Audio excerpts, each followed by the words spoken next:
1-2 akcije, ja i moj kum jedemo sladoled. Jesi, kume, šta radiš?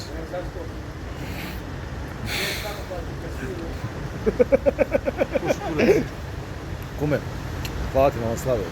4 centi mi dužu. Ja i kumara jedemo sladoled, dođe, brate, u Podgoricu. Ragazzi?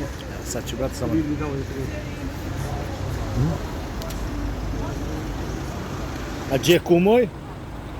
Kumaro, valjali ste taj sladoled, brate? A? Valjali, brate? A? Kumara se ponovio malo. Ovo ono, a?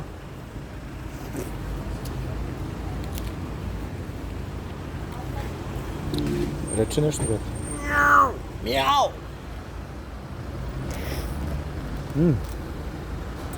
Boje sam se do jaja ovdje, a? Gladan sam. Gladan sam! Ja, moj kum, galantni gospodin, otvorio se sladoled. Jedemo najskupi sladoled. Koliko je kume kugla? 35 €. 3 kugle 105 €. Ovo ono, obično daju 110. Šta bi ja bez mog kuma? Evo nas ovdje u Podgoricu. Kupim ovaj selfie štab.